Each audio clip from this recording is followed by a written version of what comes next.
Honda met with great success with the launch of the CB Unicorn 160, and now they've launched its younger sibling, the CB Hornet 160R. While both motorcycles cater to different types of buyers, we are often asked which one to choose. Here's your answer. First up, we have the Honda CB Unicorn 160, which launched early last year. The new Unicorn 160 got a new headlamp design along with a digital instrument console that you'll find on the CB trigger. The fuel tank got short angular shrouds but retained the 3D embossed Honda logo. The plastic side panels look decent and sweep up well to the quirky edge-shaped taillight.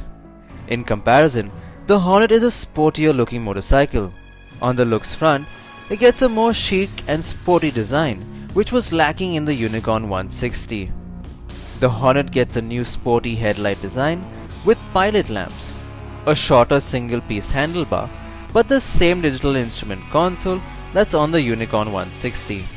The tank shrouds have now been molded onto the petrol tank, and a black plastic strip has been added to give it a more muscular, sporty look.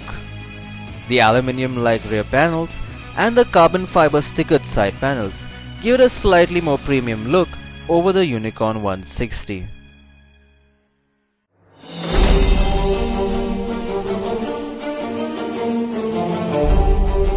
The Unicorn 160 displaces 13.9cc more than the standard 150cc Unicorn. The power output now is 14.7 PS compared to the previous 13.5 PS, and the peak torque is achieved at 14.6 Nm from 12.8 Nm. The transmission remains the same with its proven 5-speed gearbox and heel and toe shifter. The increase in engine capacity and power translates to the Unicorn 160 being able to cruise comfortably at higher speeds without putting too much of a strain on the engine. The Hornet gets the same engine as the Unicorn 160 but has now been retuned and puts out 15.8 PS of power and 14.7 Nm of torque.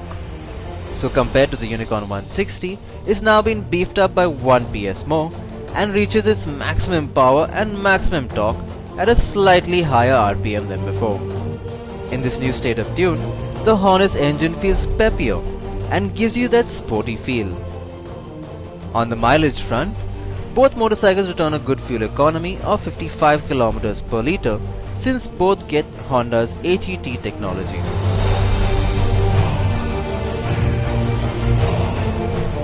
Now comes the major differences in the two motorcycles. Both motorcycles employ the same diamond frame, but the riding postures on both are far apart. The Unicorn 160 gets a more straight-up commuter riding posture, while the Hornet gets a sportier riding posture due to its rear set foot pegs and the short, flatter handlebar. The Hornet 160R also gets meatier front shock absorbers than the Unicorn 160. These new shock absorbers do a great job on bad patches and work better than the ones on the Unicorn 160. The tires on the Hornet are slightly bigger too. The Hornet sports a 180/17 tire in the front, while the rear gets a massive 140/70/17. The Unicorn 160 on the other hand has a 80/100/17 up front and a 110/80/17 at the rear. The Hornet's bigger tires will give you a bigger contact patch both in the front and at the rear, which will be useful under hard braking situations and in wet conditions. Both the Hornet and the Unicorn get disc brakes in the front, but the Hornet gets a rear disc brake and has better stopping power due to its new pedal disc brakes.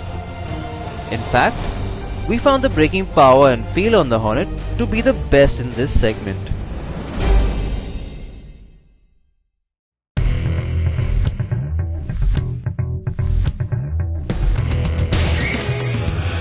Both motorcycles are good packages at their respective price points. The Honda CB Unicorn 160 CBS is priced at Rs 82,000 and the CB Hornet 160R CBS is priced at Rs 89,000. So basically, there's about 7,000 rupees difference between the two. The Hornet does have beefier front shock absorbers, better brakes and bigger tires, but it caters to a different audience. If you are amongst the ones who like a sportier looking motorcycle and like the slightly racing riding posture, pick the Hornet. For a more commuter-like comfort and feel, pick the Unicorn 160.